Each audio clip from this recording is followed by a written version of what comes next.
since maulan ngayon, naisip akong magluto ng creamy chicken sauce.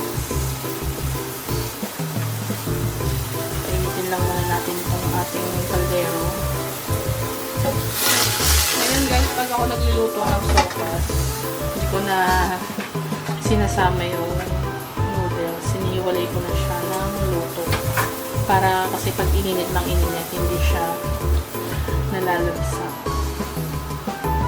Para kapag kumain ng sopas, hindi lamog yung noodles niya. Ganun yung ginagawa.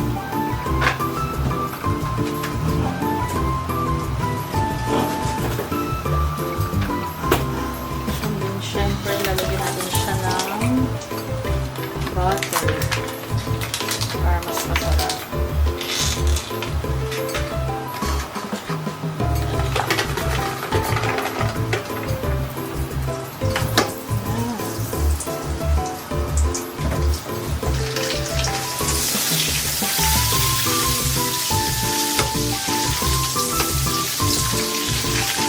Lalagyan na tayo ng maraming bawang. Tapos nito maraming bawang. Pag-ilim na ako ng maraming bawang.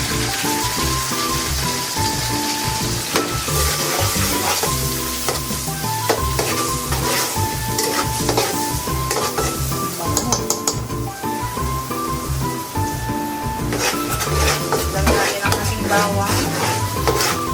Lagay ko na rin yung ating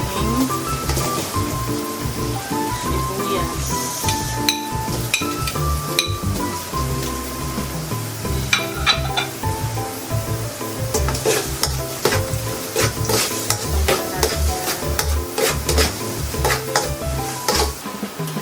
Ilalagay ko na yung giniling. Giniling yung ilalagay ko. Tsaka chicken.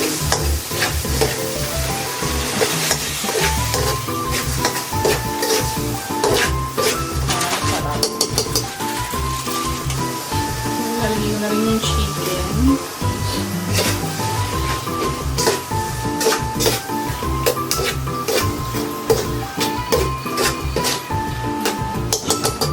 Timplahan natin siya ng konti.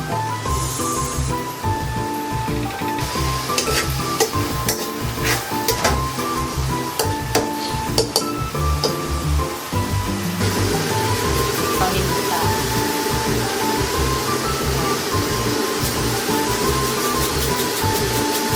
Masarap naman natin paminta.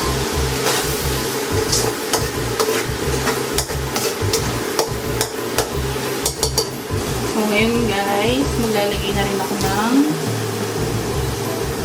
chicken cubes.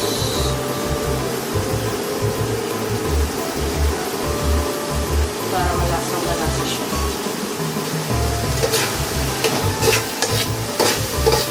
Pag okay na yung chicken natin, tsaka yung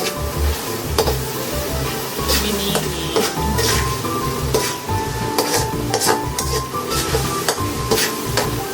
pwede na ako mag-sabaw. Ito na yung magpakulo na ako ng tubig para mas mabilis siyang kumulo. Mga 3 ganito yung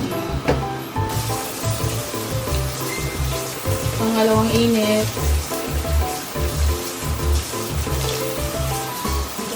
So, ngayon, lalagay ko na yung ating Alaska all-purpose cream para creamy siya.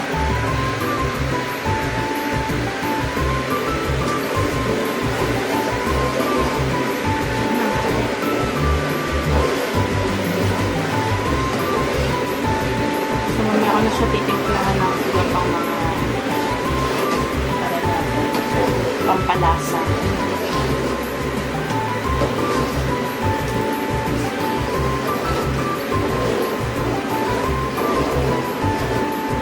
Ayun, diba? Pag umuulan, naiisipan yung magluto ng sopas.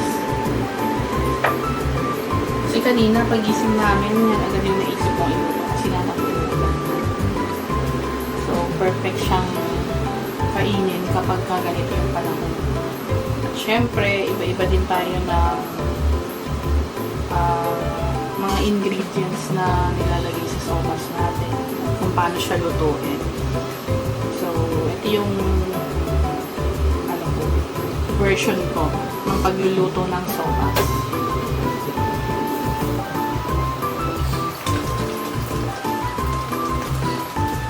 So, lagay ko na ulit yung water. Parang kulang pa siya. Kailangan pa na isa pang kulo. So, dadagdagan ko pa yung sabaw nito kasi madami din kasi kami kakain. Tsaka papadalahan ko din yung mga kapatid ko. Kain sila ng sopas.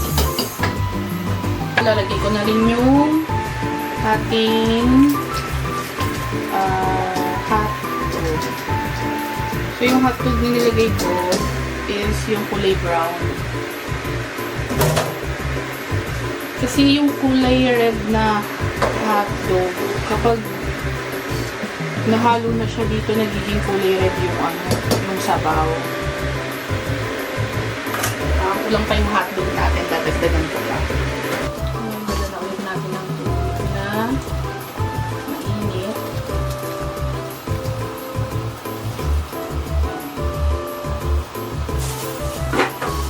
So, lalagay ko na rin yung ating evap. So, dalawang evap yung ilalagay ko kasi medyo madami yung sabaw para masarap.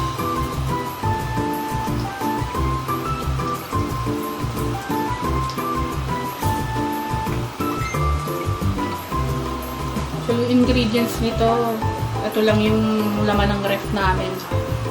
Kaya kung mapapansin nyo, ang konti lang ng chicken tsaka ng ground beef. Ay, ground pork. Kasi yun lang yung nasa ulit. So, lalagyan na ulit natin yung hotdog. Ayan, maraming hotdog.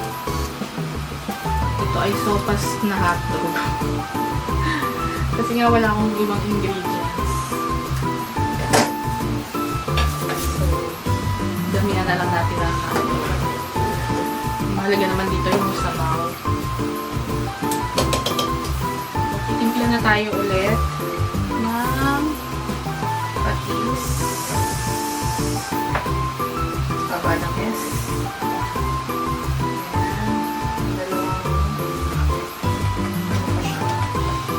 Dalawang kalahati.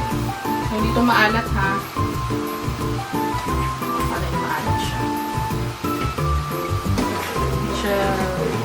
Hindi kasi siya yung purong patis. Tapos lagyan natin ang magic sarap.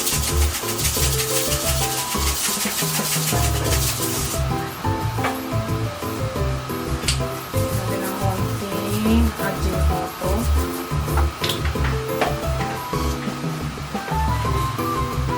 And then, dagdagan natin ang paminta.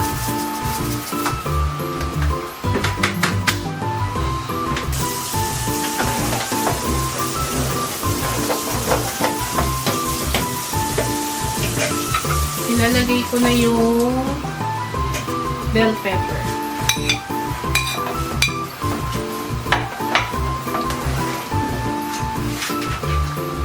Ilalagay ko na rin yung patatas at carrots. So, mag-iba yung kulay niya.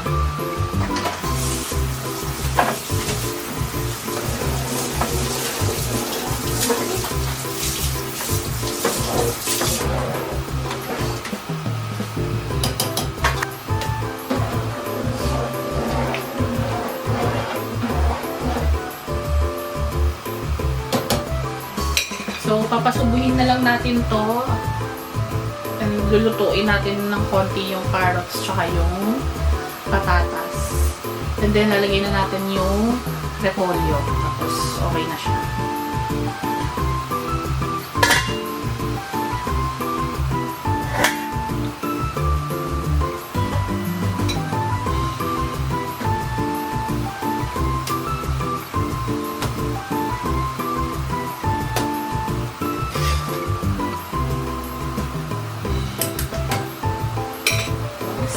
lalagyan na natin ang repolyo. Guys, malinis ang kamay ko ha.